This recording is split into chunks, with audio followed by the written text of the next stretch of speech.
Welcome everybody to another QB Power Hour. I'm very glad to have you joining me today for the first one of the new year, I think. I don't think that Hector did one last week.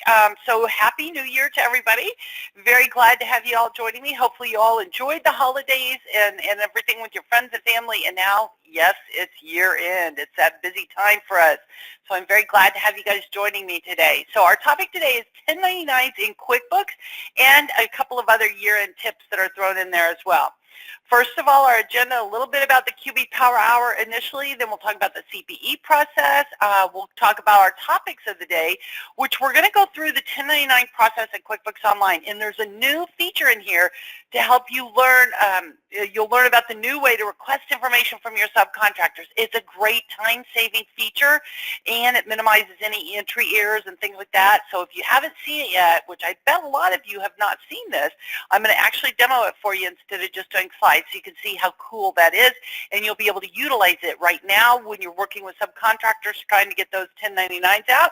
And then I've got, hopefully we'll have a few minutes, I've got a couple of other just quick little year-end tips that I wanted to share with you as we get into our busy season. And we will take Q&A throughout the session. I will be monitoring that and answering those as I can. Verbally, I probably won't have time to type them in there today, so I'll just be answering those verbally for you. So a little bit about the QB Power Hour. It is a webinar series that Hector Garcia and I do usually every other Thursday, twice a month, and we talk about various QuickBooks topics for desktop or online or third-party apps or practice management, a variety of topics that we think are going to be useful to you all as accounting professionals. My name is Michelle Long. I am a CPA with an MBA in entrepreneurship. Thrilled to have been a trainer for Intuit for about 11 years now. So this is my passion, helping other accountants and bookkeepers learn how to use QuickBooks to help you all working with your clients and everything.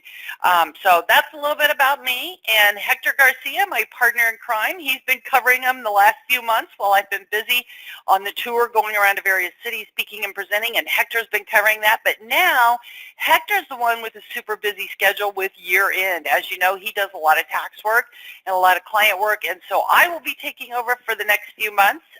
So you'll have me quite a bit, but Hector will still be around. If we need him, we can always reach out and get him. But Hector, good luck to you on all your busy work and your client work. So a little bit about the CPE process. The CPE process is for those of you that need continuing professional education credits. So for those of you that are a CPA or a certified bookkeeper or an EA, this is for CPE credit. You must be attending this live. If you're watching this recording after the fact, it is not eligible for CPE credit. You have to be logged in for 50 minutes. We're going to have a total of 4 polling questions throughout the webinar. You have to answer at least 3 of those. So if you miss one, that's okay. You've got to get 3 out of the 4 to be eligible for CPE credit. Okay? So just make sure we know that. A couple of upcoming events and training.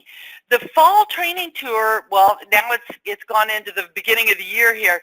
We still have a couple of places where we're going. We're doing a new Grow Your Practice workshop and masterclass for the individuals in a few cities. I'm not sure what all the trainers are going to, but I know I will be in Arlington, Virginia next week, where we're doing the 2-day masterclass. Then the week after that, I will be down in Orlando as well as Miami for some of those. So if you're interested in some of those, go out to that qbtrainingevents.com and click under the in-person training, and you'll see some of those that we have available. This is great new content that a lot of us, you know, on the Trainer Writer Network, we put this together. All of us presenting it are advanced certified pro advisors, and so it's a great opportunity really to go above and beyond what's in the certification training, and it's information that will help you with growing your practice and everything. With that said, I'll also mention the VCon. In that middle tab there, you can see a virtual conference. That is coming up January 16th and 17th, I believe, and it's all about year-end and tax planning and things like that for you.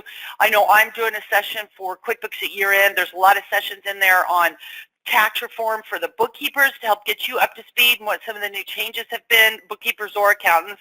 There's also a session on ProConnect, QuickBooks Online Accountant Practice Management, helping you learn how to use the work feature in QuickBooks. So that is a free virtual conference. You might want to check that out, again, at qbtrainingevents.com. In that middle one there where it says virtual conference, you can go ahead and register for that. We'd love to have you joining us for that. And I have a full 90 minutes to go over QuickBooks at year end. So you'll see some more stuff than what I'm covering here today. But what I'm covering today, I'm going to go in more depth and show you how that 1099 process works to get the information from your subcontractors. I'm going to demo that today. We did not have time to do that in the VCon there. So just to help you with that. So I see a question here. Amy, thank you. It's a good question. She says, is QB Power Hour really going to be on hold 3 months until April? That's what your website says. No, we need to update the website. I apologize for that. I will be taking over and doing these between now and April.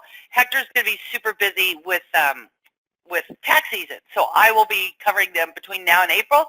The topics are to be determined, and actually you guys can help with that because I have a poll question in here later today at the end of the session today to help you give your feedback on what topics you would like to learn about. So I'm going to cover the topics that you all want to know.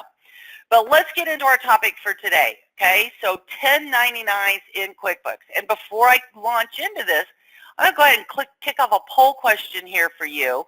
How do you currently do 1099s? How do you file the 1099s? Do you print and mail them? Do you do third-party e-file service with another one, a third party, not Intuit, like there's, what is it, efile.com? There's a variety of them out there. Or do you use the e-file service within QuickBooks? Do you do all of the above? Sometimes you do different things for different clients. Or do you not do 1099s at all? So fill that out. Answer that poll question quickly. W-2 Mate. Sheila uses W-2 Mate. So that's one that she is using as well. Somebody says they also e-file with Intuit. All right, so go ahead and answer that poll question. We've only got 87%, 88%. Somebody's using e-file for Biz. That's the one I was trying to think of the name of. I've heard of that one a lot, and I've used that in the past. Advanced Microsystems, track1099.com. Very good. All right, we've got 90%. I'm going to give you 5 last seconds. If you need CPE credit, please answer the poll question. I'm going to close it in 3, 2, 1. All right, and I'm going to share the results with you because it's interesting. So 29% of you still print and mail the forms. 35% of you are using a third party. 10% are doing some e-file. So we got 45% of you doing some kind of e-file. Another 18% doing all of the above, and 9% that do not do 1099s.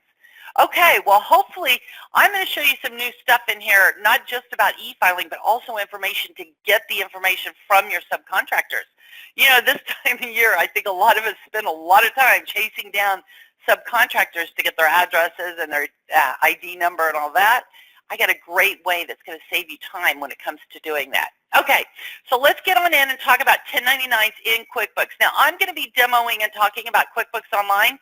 The procedure is similar in QuickBooks Desktop. There might be a few minor differences, but the concept is the same, you know, making sure you have all your vendor information, mapping the accounts and all that. So, but I am going to be demoing it in QuickBooks. So we're going to first talk about our 1099 miscellaneous, then we'll talk about reviewing some lists at year end. I got a tip there to help you to find duplicates, and briefly talk about the closing date and the exceptions to the closing date report. So let's get into that 1099 miscellaneous. That's the hot topic for January, right? We've all rushing around to get this done. So we have a few slides in here just for your reference, and I put those in the handout so that you can download these. But in just a second, I'm going to go ahead and pop into QuickBooks to demonstrate this for you. But there's 2 different ways you can access the 1099s within QuickBooks. From the Vendor Center, when you click on Expenses and under Vendor, or on the New Workers tab, where you can click on Contractors. Either one of those, you can see that Prepare 1099 in the upper right corner. And then it pops up this wizard that's going to walk you through all the steps needed to, you know, make sure you select all the vendors, that you have the right information in there for all your vendors. It notifies you if you have some missing, as well as mapping those accounts. So real quickly here, and then I'm going to go into QuickBooks. Here's where you will be mapping the accounts.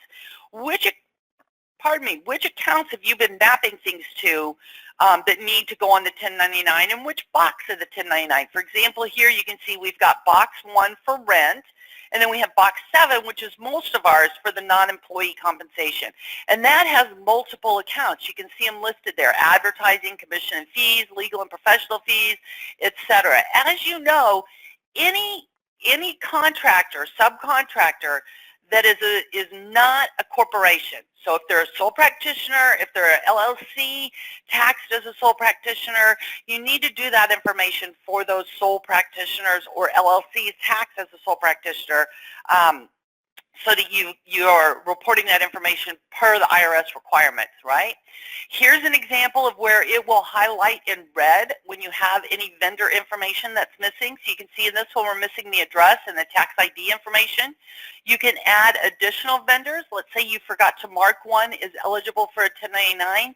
You'll be able to review that and add that on there as well. So you can see here's a kind of highlight of that vendor info. I'm going to go into QuickBooks and show you this in just a minute. Then we also need to talk about the total payments, and we also have excluded payments. Remember, it's only things that are paid by cash and check. If you're paying them with a credit card or via PayPal, those are tracked and submitted to the IRS separately. We need to do the cash and check payments. So we'll go in and take a look at that as well, and then here's this nice report for us. So let me go ahead and pop into QuickBooks for you here. And I am in a company called Larry's Landscaping. This is a fictitious company that a bunch of us trainers use, so it's not a real client or anything like that. What I want to do with you is show you, first of all, here under our expenses, we can get into the vendor center right here. And let's go ahead and add a new vendor for our demo purposes today. So I'm going to click to add a new vendor, and let's do A, so it shows up at the top of the list. Let's just say A, QB, Power Hour 1099 vendor. All right, how's that for creative name? That way it's at the top of the list. I always put an A at the beginning of it. And obviously you'd fill out the rest of this information if you had it available. I'm going to go ahead and check the box. If you scroll down in the vendor info, you want to check the box here to track the payments for 1099. Now, I'm going to go ahead and save this. And as you can see, I'm leaving a lot of information blank, right? So here's the awesome thing. When we need to get the information from our subcontractors, we need their address, we need their 1099, we need all of that information. So under my vendor center, now you can see here's my QB Power Hour vendor. I've got him set up, but I didn't put that information in here. Now, this is important, all right? Pay attention under workers and contractors. Under both of these, I can access the 1099s. So right here in my vendor center, in the upper right, you can see where it says prepare 1099s. Also, if we go to workers, we have contractors here for our subcontractors. This is specifically those vendors that are eligible for 1099s, our subcontractors. I might just add before I continue on, if you have a client that has a payroll subscription, a QuickBooks payroll subscription, you can see they can actually pay their contractors, or the subcontractors, they can pay them via direct deposit with a payroll subscription for $2 per contractor per month. So a lot of, I know the small businesses, a lot of them are wanting to use this because it's convenient, having it right there within QuickBooks to be able to do that direct deposit. So but we're not going to do that right now. We're going to look at our contractors here, and I want you to notice what I'm about to do. You can only access it through this screen. I can't access it through the regular vendor center. It's through under the workers and contractors, where if I click on a vendor name, so I'm going to click on the one that we just added, our QB Power Hour vendor here, and I want you to notice it says over here, if you need information, send them an email. So this is what we're going to do, and I'm testing this live, so I certainly hope I don't mess something up. QBconsultant@gmail.com. Now don't email me out there. Whoops, I put a space at the end. Because that one is for social, and literally I have like 35,000 unread emails out there, okay? So don't try to email me with that because I'm probably not going to see it. But I'm going to pretend that that's the email address for this vendor. So you at least need an email address for them. And I'm going to go ahead and click send.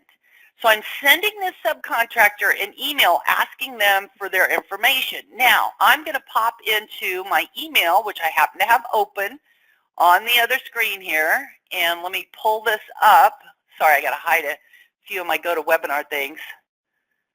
Let's pull this one up to, all right, I'm just going to have to pull it over here to this other screen for you guys to see it. So here is, I did it earlier today, now I'm doing another one. Here's what your subcontractor is going to see. They're going to see this Larry's Landscaping and Garden. It says that, you know, we need to create an Intuit account to send them our 1099. Here's the details. It's saying, hey, you know, they need your 1099 information. So instead of you making a copy of the W-9 form and sending it to them, you're going to email this via QuickBooks, and then they click enter my W-9 information.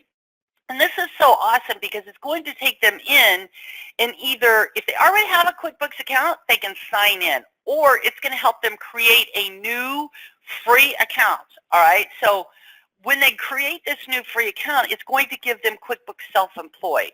Now what I'm going to do is I'm going to go ahead and sign in because I already have an account, and let's choose that one and sign in. Now I hope I didn't mess this up because I did it earlier to test it to make sure that this worked. Somebody says, what version is this available? That's a really good question. QuickBooks Online now has 1099 in all subscription levels. So Simple Start, Essentials, and Plus. 1099s are now available in all subscription levels of QuickBooks Online. So now it's taking me out here. It pulled me in, and it's not going to take me into those screenshots, and I need to show you. Okay. Dang, tax forms. Let me just go ahead and pull it up in here. So what it did is it took me in here and wanted me to go through this W-9, and it walked through. So it gave me these screenshots and said, we want you to fill out this W-9 information. I had to indicate when it asked me, let me just pull up a couple screenshots here for you. Hold on. Nope, never mind.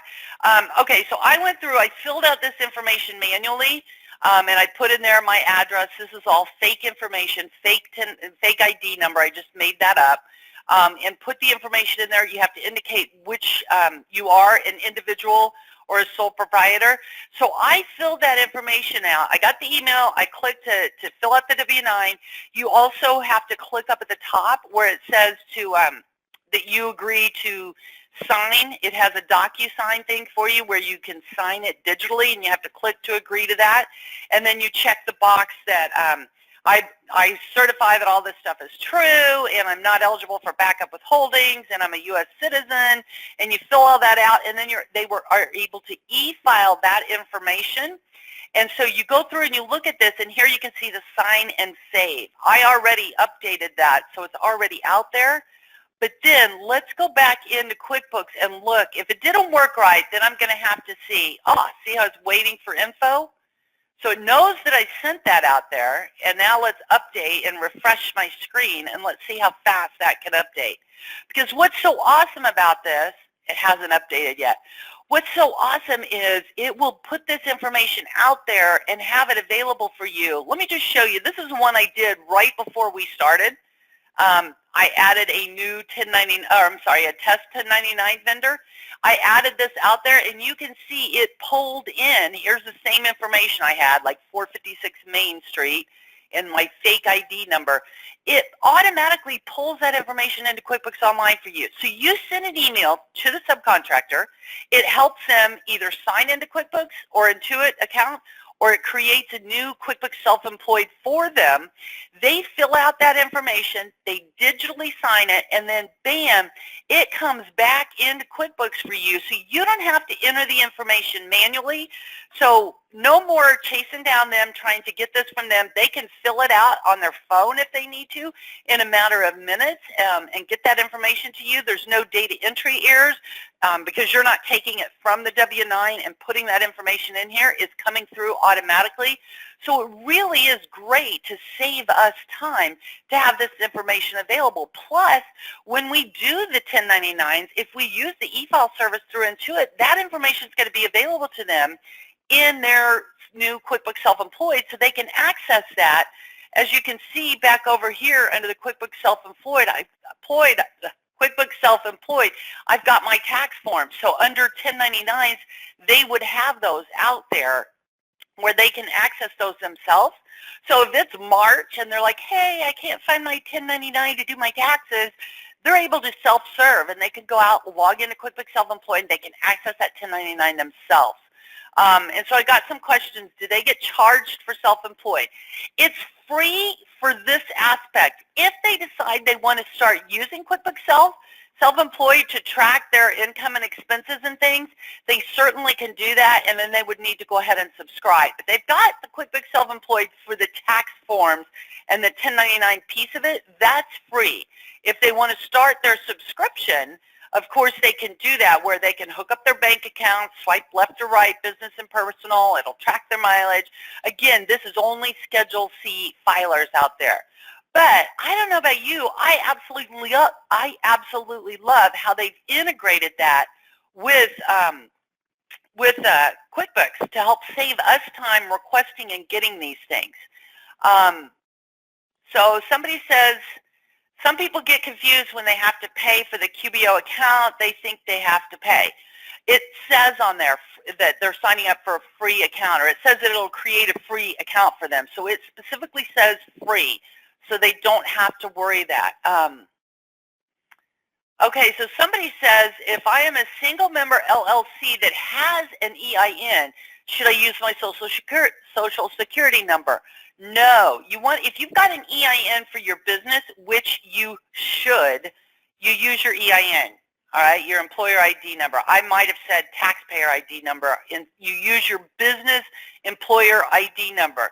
If you have clients that are a sole practitioner, or if you are a sole practitioner, you need to get your own EIN. It is free. Even if you don't have employees, you go to irs.gov and you can apply for and get a business EIN, so you're not using your social. We don't want to send our social out there to the people we're doing business with. We want to try to protect that, okay?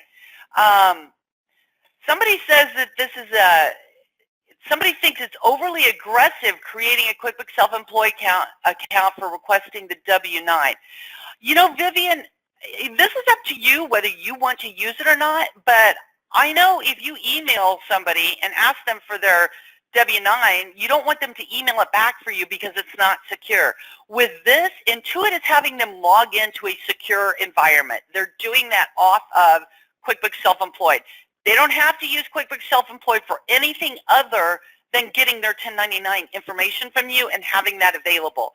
If they choose to use self-employed, they can, but they don't have to. So from my perspective, I love this because it facilitates the process for me, saves me a lot of time, streamlines the process for me or for my clients. It also allows the subcontractors to access that 1099 whenever they need to. Or if their address changes, they can go in there and change and update that stuff themselves. So I don't have any problems with this. I absolutely love it. If you or your clients don't feel comfortable with this, you can continue to do things the old-fashioned way and ask them to fill out a paper W-9. But I just think so many clients now are used to doing things online. They're used to having access to their bank account information and all that by themselves. Many of their brokerage accounts, if they have mutual funds and stocks and bonds and stuff, they log in to access their 1099s. A lot of these small businesses are used to this already, so I absolutely love it. And I see a lot of you in here that are saying you're loving it as well. And somebody's saying, is it only available in QuickBooks Online? It's available in all subscriptions of QuickBooks Online, and I'm going to be honest with you, I don't know if they have updated it in QuickBooks Desktop to be able to do this. I don't think so, because with online, that's how it's all coming back into your QuickBooks file. All right, so it's coming back into your QuickBooks with the details that they have filled out. Somebody else says they think it's a good idea. Somebody else says that like Tax 1099 has a functionality to request that. And you're right. You can use a third-party service to this. But in my perspective, and this is my personal opinion, and you know what an opinion's like, right? Everybody's got one. I don't want to have to I'm in QuickBooks working all the time. I don't want to have to go log into another third-party app or website and go into that website and maintain everything. I like having everything in one location because it streamlines your process and your workflow. It improves your efficiency, which ultimately can improve your profitability. So I love all of this being fully integrated, and I like that Intuit has done that for us. Somebody else says they think it's a pretty good idea. They can't wait to use it. Intuit must be using their information for marketing purposes. No, they can't email anybody for marketing purposes unless you opt in on that. So just because you've got an account doesn't mean you're getting those emails. I know I have a lot of pro advisors who say, how come I didn't know that you were doing this in my city? You know, when we're doing some of the training events out in various cities, if they don't opt in to receive emails from Intuit, they're not going to get any marketing emails at all. That includes you all as pro advisors. If you want to know about upcoming events in your city or near you, you need to opt in to be able to get those as well. Okay, I'm going to go ahead and do another polling question real quickly, and then we'll continue on with the rest of this 1099 demo here. What do you think of this new feature to get that information from your clients? Do you love it? Not sure, but you're going to check it out. 4%, I don't like it. Whoops, that was how many people had already answered that. And then NA, I don't need to do this. So answer this polling question, if you will.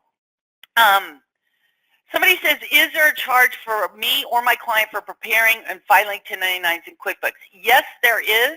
And I've compared the prices in QuickBooks with third-party providers.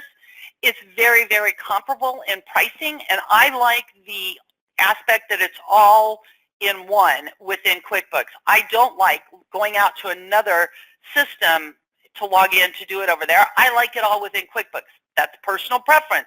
If you've been using, you know, eFile for Biz or Tax 1099 for years or whatever, you can continue doing what you're doing. I like this all within. I definitely don't like printing them anymore. And this is my, again, personal opinion. Stop printing and mailing things. That is so old school. You know, it seems so weird to say that, but everything's online now. I mean, think about that. Think about this. Like, let's say 5 years ago, when we started talking to our clients about online banking, and they'd be like, oh, no, I don't want to do online banking. That's not safe. That's not secure. Heck, now people take a picture of their check to make a deposit. They don't even go to the bank anymore. I mean, we've come a long way, and people accept online now because I don't know about you all, I can access my doctor's records online. I can see the results of an MRI or an x-ray online. I can manage my appointments. I can cancel or reschedule. I can access 1099s from any of our, you know, investment accounts and things, or the bank. I mean, I like having everything available to me online when I need it to be able to go get it. That's just my 2 cents there on some of that. Okay. Okay, so let's go ahead and close that poll question. I'm going to close it in 3 seconds here. Okay, only 89% have voted. I've had it open over 2 minutes. If you need CPE credit, answer the poll question in 3, 2, 1, and done. And I'm going to share it with you. 39% of you love it. Another 49% are not sure, but you're going to check it out. So that's, let's say 50 and 40, that's roughly 90% of you that either love it or you're going to check it out. So super, that's awesome. Okay, hopefully you will at least check it out. You can test it out like I did using a separate Gmail account or some other email account. You can kind of walk through that process. I always like to know what my clients are going to see, so I like to go through and do that myself. So I was going to show you the whole process here, but I did it right before we started, and I shouldn't have done that. So anyway, all right, so now let's go along. We've got the subcontractors information and everything. Now let me go ahead and do a couple payments. So let's write a check to this QB Power Hour 1099 person. So let's choose a QB Power Hour 1099, and let's just do bookkeeping down here. And let's do $12.50. And let's make this one back, because we're doing 2018. Let's make this one, let's say, October 10th. And let's do another one. So I'm going to do Save and New. Now, let's not do another check. Let's do an expense this time, because let's pretend this time Let's choose a QB Power Hour. I paid them with my Visa card.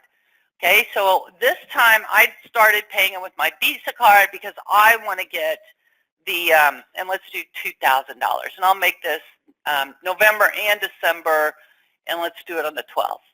All right, so again, whoops, sorry about that. I'm paying bookkeeping fees with the Visa card. Okay, so now I'm going to do a save and close. Both of those were dated in last year. So now, when I'm out here in my subcontractor area, when I go into prepare 1099s, let's take a look and see how this works. Under the prepare 1099s, let me go back because I've gone through this several times. Go back to the very beginning. So when you click to prepare 1099s, this is what you're going to see. You're going to see this company information here. And let me just answer a real quick question. So the client can do the 1099 for the subcontractors or only pro advisors? That's a really good question. Your client can access that under the workers tab as well. Don't go to the vendor center. You need to go under the subcontractors center under workers. Click on that contractor's name. Then you'll see where it says send email. And there's a slide in there that shows you, the send email. Click there. And then they get that email like I walked you through, and they'll fill out that information, and you'll have that there. So here it's pulling the information about our company for doing our 1099s. So you want to double check, pardon me, that that's correct. Here's your edit. If you need to fix or correct any of that, we'll click next. Then this is where we're doing our account mapping. So in the account mapping, which rent account did you use for rent payments? As we scroll down here under box 7, which is the big one, notice I've got a lot of things out here. Anything that I'm paying subcontractors for, any services that we're doing, like here you can see I've got the bookkeeping fees, some building repairs, maybe our maintenance person is a sole practitioner, computer repairs is a sole practitioner, you can see equipment repairs is a subcontractor as well. You scroll through here, our garbage collection is, I'm going to take that one off because usually they're not, but whatever. You go through and you check these off. Here's like legal and accounting fees because yes, we need to do those for attorneys. You go through here and select all of the accounts that you post to when you're making the payments to these subcontractors. So you select multiple accounts that are needed there. And then you've got these other ones if you had any of those. So let's say we finished all of this, and I could go ahead and go click next. Somebody says they wish QuickBooks would list the accounts in order, the chart of accounts, instead of alpha order. Yeah, sometimes that would be nice. Unfortunately, they're in alphabetical order for that aspect there.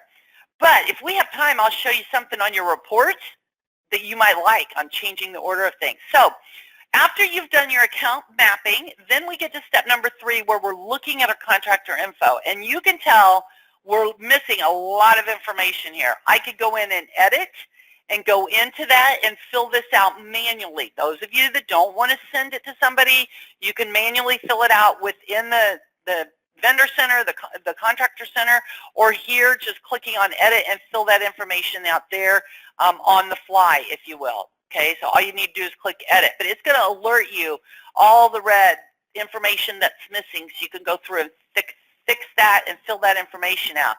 Also, if you know a vendor is a subcontractor, but you don't see them on this list, all you need to do is click right here, add from the vendor list in the upper right corner, and you'll be able to go through here and add additional vendors on there, or you can take vendors off if they should not be there. One other thing I might point out to you, if your subcontractors, if you've got a lot of those, you may need to scroll. See down here, we're seeing 22 of them. You may need to scroll next. You might have several pages of them. You can control how many rows you see by clicking on this little gear right here at the top of the list, and I could change that to however many I wanted to see per page in my vendor list here, or subcontractor list. All right, so you go through, you make sure you've got all of that information for them.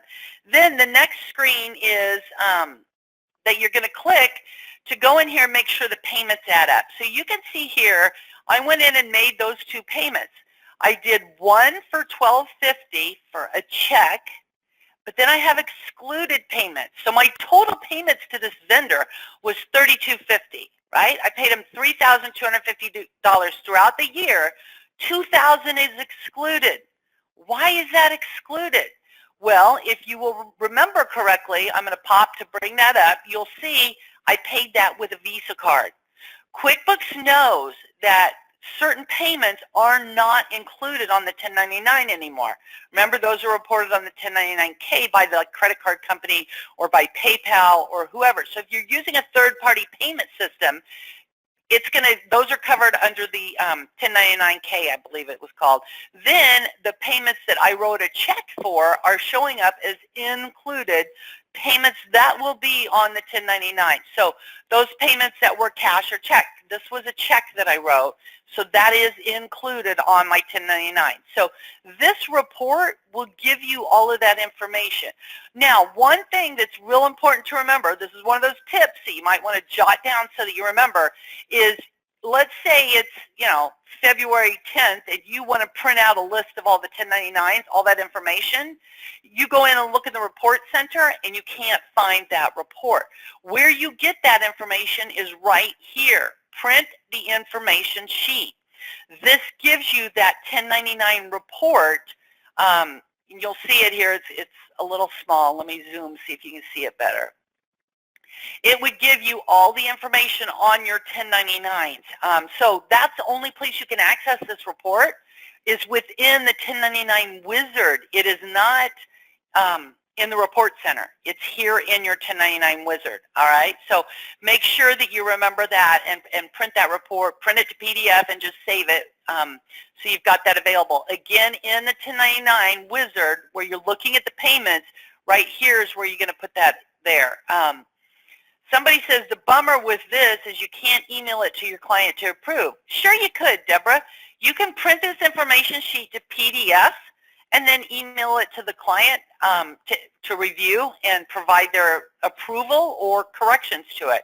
So you can print this to PDF and email that to your client. So you can do that. All right. Some third-party payment systems don't do 1099s like Venmo. How do we avoid problems with those? So, Kat, there's specific codes in QuickBooks that you can use to indicate whether it's excluded or not. If you're paying with Venmo and that's considered cash because they don't do the 1099 reporting, then what you'd want to do is I would set up a Venmo account as a bank account. So when you enter that payment, it's a bank account, so it's considered cash or check. It would be included here. Also, I just want to point out, if you want more information on this, in the advanced certification training, so even if you're not ready for the advanced cert test yet, you can access those advanced cert training materials. Module 3 covers, I believe, it might have been moved. I'm sorry. I can't remember now if it's in Module 3 or Module 8, but one of the advanced cert trainings covers 1099, and that advanced cert supplemental guide, the PDF guide to go with the training, includes the list of all those codes that you can use to tell QuickBooks whether it should be included or excluded. Okay, so under 1099. Okay, somebody says, what are the codes to use for credit cards? Well, when you're paying for something with a credit card, let me go ahead and close that. Hold on, let me go in and show you. Duplicate, let's close the 1099 window. When you're paying for things with a credit card, all right, just one second. If I click plus, first of all, hopefully you aren't entering your credit card payments manually. Hopefully you're downloading these from the bank feed, and then it knows that it's a credit card. But if you came in here to enter an expense, when you enter that, you're telling it it's a credit card. So you don't have to have a special code. You wouldn't be writing a check for a credit card. You're selecting the credit card liability account here, so it knows you paid that with a credit card, okay? So just keep that in mind. That is available out there. All right, back to our 1099 wizard. So now we've gone through here and we've reviewed all this. Everything looks great. I can click Finish and prepare your 1099. Notice right here it says, how do you want to file them? Do you want to e-file them? And there's early bird pricing. I think there's a minimum of 3 of them within the QuickBooks service, the automated e-filing delivery service here. So it's going to do this. It does e-deliver it for you. It can print and mail copies to your vendors if you need to do that. So here's the e-file, or if you choose to do it yourself, you can click over here and you can do it however you want to. But honestly, it's all right here. Why would I want to say I'll file myself and now go over and print these things out manually, and then you're messing with getting them lined up right. You got to have the red forms, and it's a pain. And I just like to go ahead and do it all here right in one place. It's more convenient that way. Okay? And somebody's saying Venmo would be like an ACH. Yeah, but I would be setting that up as a bank account. I would use Venmo as a bank account because just like PayPal, it's a bank account. It's just a virtual bank account. It's not a physical bank that you would go into, but it's still a bank account. You make deposits into Venmo, and you can make payments out of Venmo just like with PayPal. Okay, so I personally would e-file. You can choose what you want to do there, all right? But hopefully that helps you to see some of that on the 1099s, to go through and prepare those.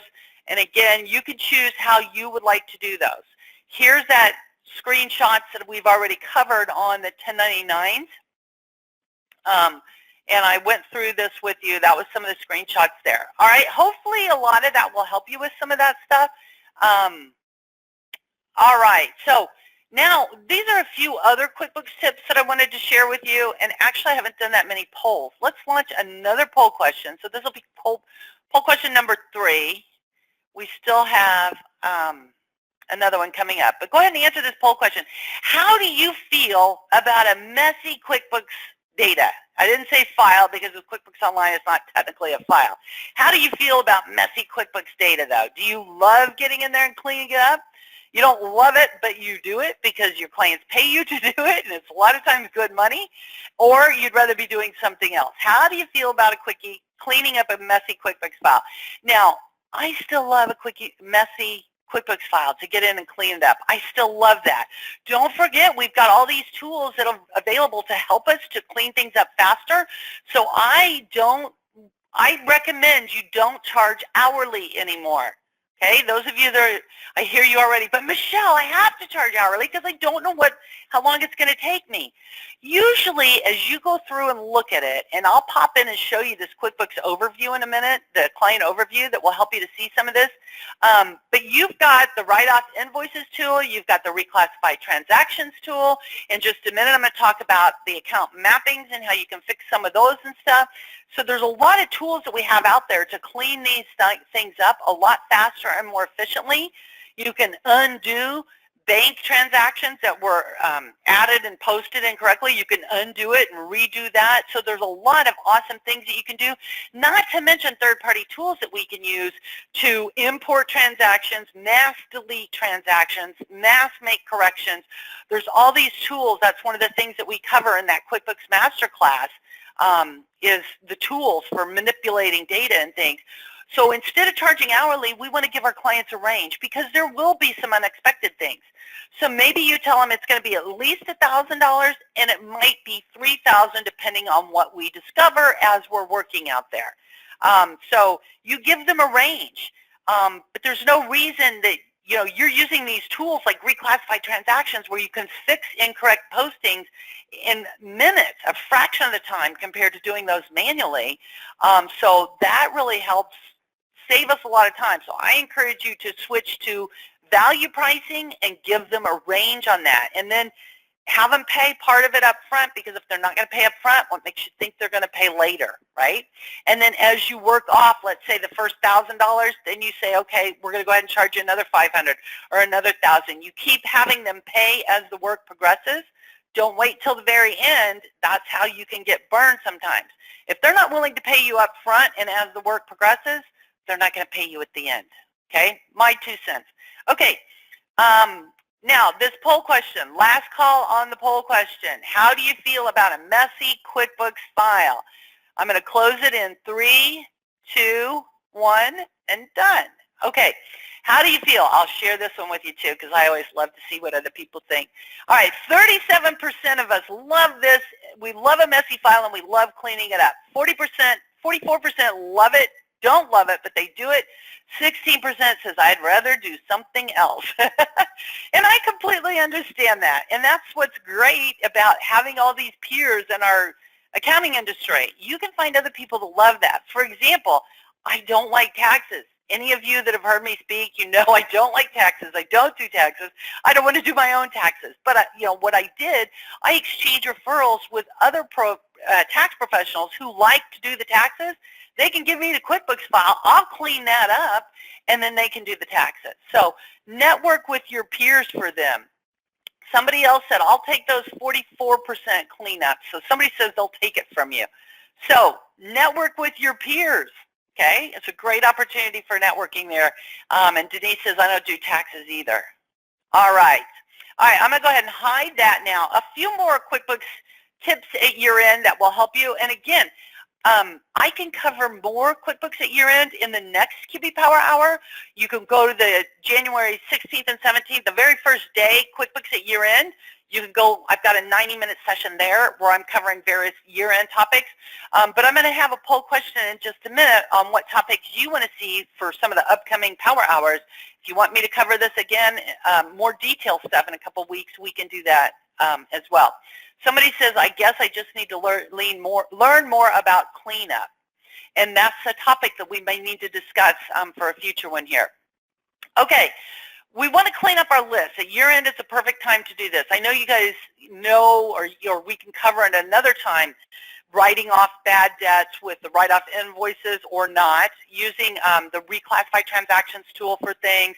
And now here's one of the things we need to do is reviewing the list. I know a lot of us have seen clients. Have you ever had a client, they want to track their cost by job? So in the cost of goods sold section, they have like the Smith job, the Jones job, the Long job. You know, they got an account for every job so they can track their cost by job. So their chart of accounts in the cost of goods sold especially is like hundreds of accounts long, right? So sometimes we need to help them clean up their list, be it the chart of accounts or customers and vendors. Are there duplicates? You know, there's a lot of Michelle Longs out there. You know, as a matter of fact, at our local library, there's 3 Michelle Longs. Well, did somebody enter it as Michelle Long and somebody else entered as Michelle L. Long? So are there duplicates out there when it's really one person? So you know you can merge those things. So if it's something that is old, we don't need it anymore, you can delete / make inactive. In QuickBooks Online, those two are synonyms.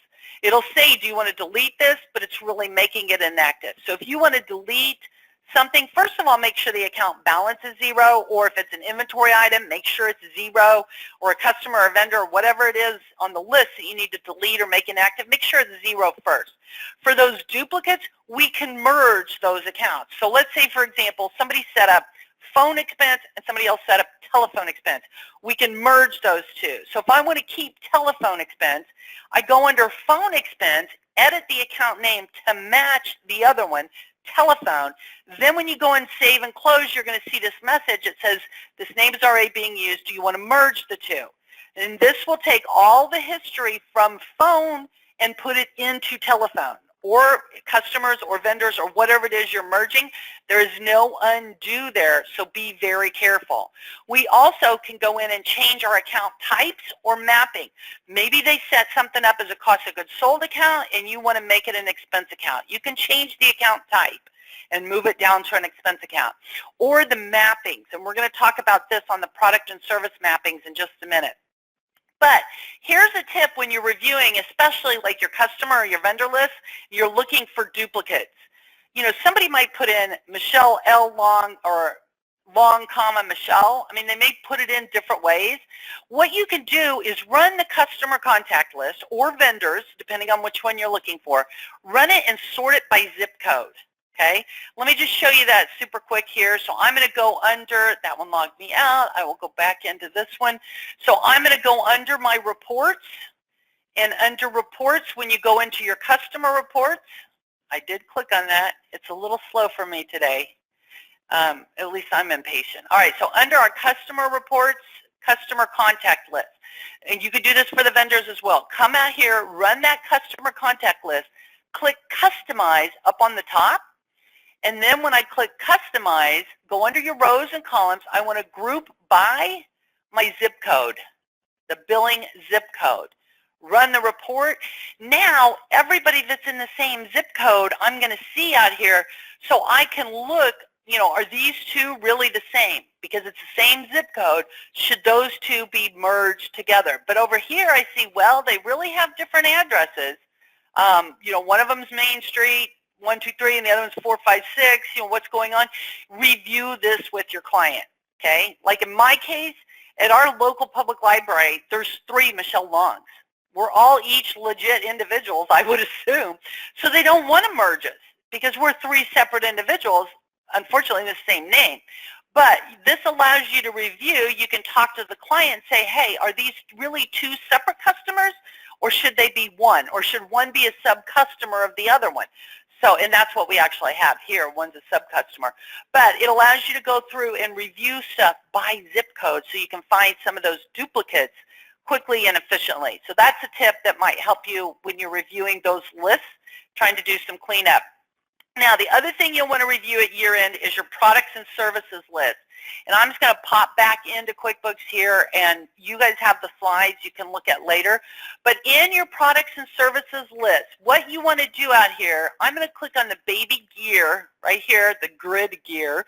At the top of this list, I'm going to take some things off that I don't want to see, but I want to see the income account, the expense account, and the inventory account. I want to check my account mappings. I want to look to see if everything is set up properly. Then you're going to need to come out here and expand these accounts. Let's see if I can spread my columns a little bit. You'd want to take some columns off that you don't need and collapse these expand these accounts so you can review your account mappings. All right. So what we're looking for is everything mapped correctly. So for example, if I go to let's just pull up, I think we have, let's see if we have bookkeeping set up. We do. So here's bookkeeping, all right? Bookkeeping is a service account.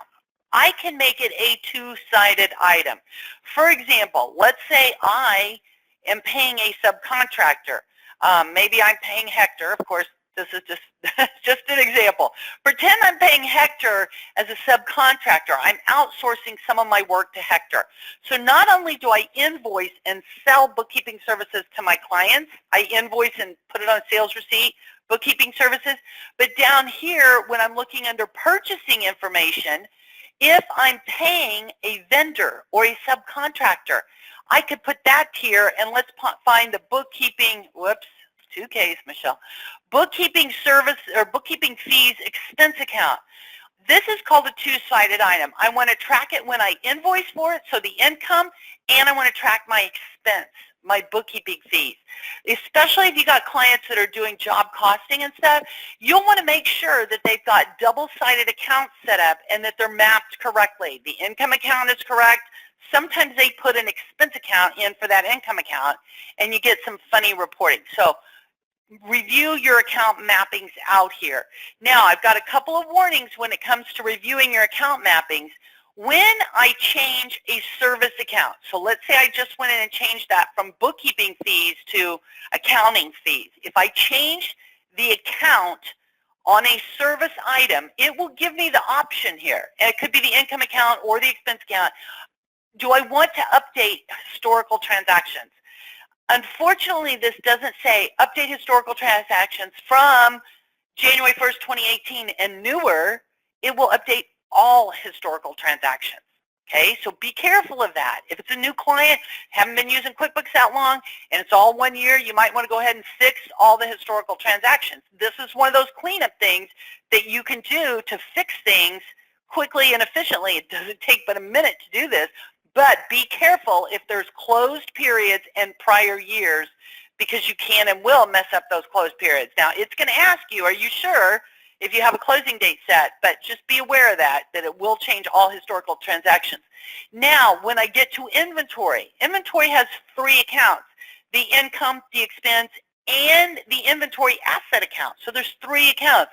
If I change any one of those 3 with inventory, it does not ask me if I want to update historical. It will change historical if you change the account. It will double check. If you got a closing date set, it will double check, are you sure you want to do this? But it will change all history when you do that. So be careful. This is a great way to clean things up, but it's also a great way to cause trouble if you're not paying attention to prior years and closed periods. All right, now, if you don't want to affect historical transactions, you may want to set up a new inventory item and start using it moving forward. So you need to know thy client and know the situation there. One final thing that I want to share here is the closing date and exceptions to the closing date report. There's nothing worse than finishing all your wonderful work. You get all the bank accounts tied out, reconciled, everything's all done, set a closing date. Some people do this every month. They don't wait till year end. Set a closing date. The closing date prevents accidental changes. It prevents people from making a change without realizing that's a closed period. So I recommend not just the closing date, but also don't allow changes after viewing a warning. Your clients ignore the warnings. They click right through it. You want to say after viewing a warning and entering a password and make it a good one, like $1,000. And if they say, why is the password $1,000? Because if you mess it up, that's the minimum it's going to cost for us to fix it. Hopefully they will think twice and call you, or don't give them the password at all. But once you set a closing date, so yes, use a password, make it a good one, or don't give it to the client. Once you set a closing date, that will populate the exceptions to the closing date report. This is a tip. Write this down. If you had a closing date set for last year, let's say 2017, the exceptions to the closing date, when I change that to December 31st, 2018, it wipes out my exceptions report and starts a new one. Save and print this to PDF if you want that historical record of, hey, these are things people messed up last year, who did it, when they did it, and what, all the details. Save that so you can see that, because it will zero this report out and start populating it. So once you set a closing date, it will populate that exceptions to the closing date report. And on your bookkeeping alerts, let me just pop into QBOA real quickly. On your bookkeeping alerts out here, it will also show you when that client has made changes to a closed period. It will pop up in your bookkeeping alerts. Right here, see, you can see the very first one, a change to the closed books. So once you set a closing date, that's going to populate and trigger these alerts as well. One more thing I wanted to show you real quickly, because this is super new. You guys can check this out on your own, or we might cover it in a future one, is this new client overview. Check this out. So I'm again in a fictitious client, Larry's Landscaping. I click on overview. This is at a glance going to show me, I did click on it, my internet's a little slow today, the basics of the company, what's their subscription level, what apps are they using, things like that, their banking and credit card accounts, are they reconciled, what's the status of the reviewed transactions and things like that, so you can see, are things current and up to date there. And then here's some things where you might have common issues. If undeposited funds is like hundreds or thousands, I mean, literally, I had a client one time that had $150,000 worth of thousands of small transactions sitting in undeposited funds. Yeah, that's a problem. So it allows you to kind of look at some of these things to see if you have problems. Uncategorized income or expenses. Things came through the bank feed. They just added it. They didn't actually specify which account or category they wanted it to go to. So you can go through here and review some of these things. Also, negative accounts where they shouldn't be. Negative asset and liability accounts. If your credit card account has a negative balance, that's a problem. So it's going to alert you to all these things right here on your client overview tab. That's kind of cool to help you kind of get a quick look at a client and see, what are some things going on out here. So I think that's super helpful for us to be aware of that out there as well. All right, let's do our final polling question for those of you that need CPE. How's that for being right on time? I'm working on it. What would you like for upcoming QB Power Hour topics? All right, remember, you guys got me for busy season, so hopefully you'll stick around and join me for these. What upcoming topics do you want to see for QB Power Hours? You can go ahead and type in the questions box here. I will review these and save these and take these into consideration. on doing upcoming episodes. Okay, so type in what other topics you would like to see. We definitely have more on cleanup, messy book cleanup, QuickBooks at year-end, cleanup, cleanup, cleanup. All right, guess what I think we will do for the next one, 2 weeks from now? Cleaning up QuickBooks data files, or QuickBooks data, I guess I shall say. We'll do more on cleanup. Marketing, somebody wants one on marketing, awesome. Somebody else says all of the above. How to start book from the tax return. How to start books from the tax return. Okay, good, thank you. More tips and tricks, delegating to employees. Oh, that's always important and challenging, isn't it? So I will tell you all, some of the things that you're typing in here, some of you guys, if you are near Arlington, so if you're up in the East Coast near Arlington, Virginia, that's in the DC area, Miami, Orlando, if you're in Denver, Colorado, and it's freezing cold in the middle of January, come join us in Miami for that master class. We're going to cover a lot of really good topics for your practice. We cover things like additional services dealing with apps and app integration with clients and things like that. We're talking about marketing topics, getting more in depth on some of that. We're talking about value pricing and getting more in depth on that, as well as detailed QuickBooks data manipulation with data utilities and stuff like that. Those master classes, I believe they're either discounted or free for elite pro advisors. Now you'll want to double check on that, but go to QB Training Events. There's a Grow Your Practice workshop. There's also the QB Master Classes. Okay, and again, it's all of us are advanced certified pro advisors that are doing this stuff for you. I'd love to see you there.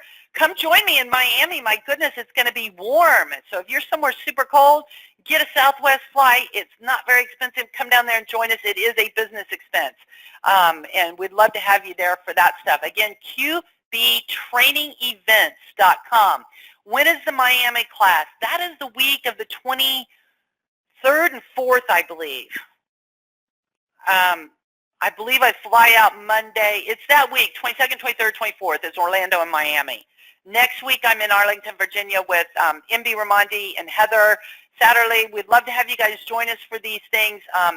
Love to see you in any of those. So QB Training Events. And as a reminder, our next webinar will be January 17th. It sounds like I will do more about QuickBooks at year-end, cleaning up messy data files, some tips like that. So plan for that one. I do want to thank you guys for joining me here for this today. Let me go ahead and close the poll there, and I will just share with you real quickly. 59% want more QuickBooks at year-end, 15% other QuickBooks, 13% marketing tips, 9% social media, and 4% other.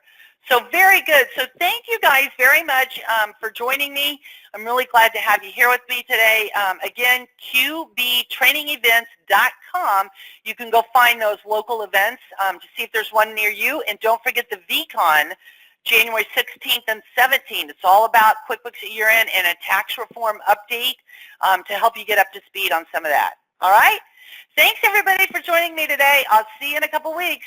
Have a great day. Bye.